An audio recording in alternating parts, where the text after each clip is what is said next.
حضور فرماتے ہیں سارے نبی ستائے گئے، میں سب سے زیادہ ستایا گیا۔ حضور فرماتے ہیں سارے تڑپائے گئے، میں سب سے زیادہ تڑپایا گیا۔ حضرت سلمان فارسی فرماتے ہیں نبی پاک کا چہرہ مبارک بھوک سے اترا ہوا تھا، نبی پاک علیہ السلام کو شدید بھوک لگی ہوئی تھی۔ حضور نے فرمایا سلمان 3 دن ہو گئے کھایا کچھ نہیں، چل جا ابو ذر غفاری کے پاس چلتے۔ فرمایا ابو ذر غفاری کے باغ میں گئے، جاتے ہی میں نے حضرت ابو ذر غفاری رضی اللہ تعالیٰ عنہ کے باغ میں جاتے ہوئے جناب عثمان غنی کو بھی لے لیا، جناب ابو بکر عمر و علی کو بھی لے لیا۔ پہنچے، جا کے میں نے کہا کہ ابو ذر 3 دن ہو گئے نبی پاک نے کھایا کچھ نہیں، 2 جہاں کے شاہ ہیں پاس کچھ رکھتے نہیں، 2 جہاں کی نعمتیں ہیں ان کے خالی ہاتھ میں، فقر اختیاری ہے، نبی پاک نے خود اس کو اختیار فرمایا، 3 دن سے کھایا کچھ نہیں۔ فرماتے حضرت ابو ذر رضی اللہ تعالیٰ عنہ کی آنکھوں میں آنسو آ گئے، کہنے لگے یار مجھے پتہ ہی نہیں، کسی نے بتلایا ہی نہیں، میں تو سویرے بھی پیٹ بھر کے روٹی کھائی اور حضور اس عالم میں۔ فرماتے ہیں گھر گئے، ایک بکری تھی اس کو ذبح کیا، اپنی بیوی سے کہنے لگے جلدی جلدی روٹیاں پکا، جلدی جلدی سالن پکا، تجھے پتا مصطفیٰ نے 3 دنوں سے کھایا کچھ نہیں۔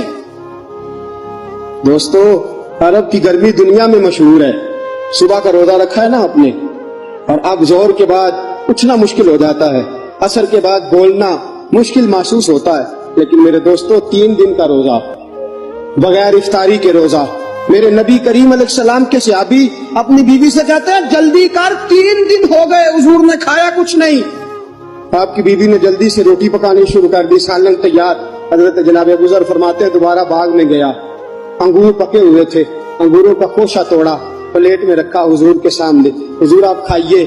اتنی دیر میں روٹیاں پک کے آ جاتی ہیں، سالن پک کے تیار ہو جاتا ہے۔ فرمایا حضور ایک کھجور اٹھاتے ہیں، منہ میں رکھتے ہیں، پھر بڑی دیر سوچتے رہتے ہیں، پھر ایک انگور اٹھاتے ہیں، منہ میں رکھتے ہیں، بڑی دیر سوچتے رہتے ہیں، پھر ایک انگور اٹھاتے، بڑی مشکل سے 2-3 انگور حضور نے کھائے اور گہری سوچ میں حضور رہے۔ فرماتے ہیں اتنی دیر میں روٹیاں پک کے آ گئی، سالن میرے نبی پاک کے سامنے آیا۔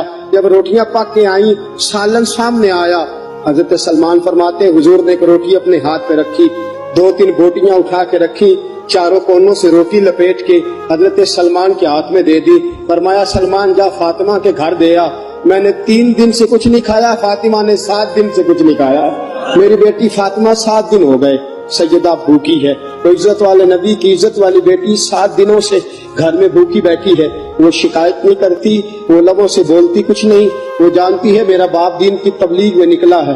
میرے رسول پاک صلی اللہ علیہ وسلم نے فرمایا گھر جا اور جا کے حضرت فاطمہ کو یہ دے آ۔ 7 دن گزر گئے، فاطمہ کے حلق سے لقمہ نہیں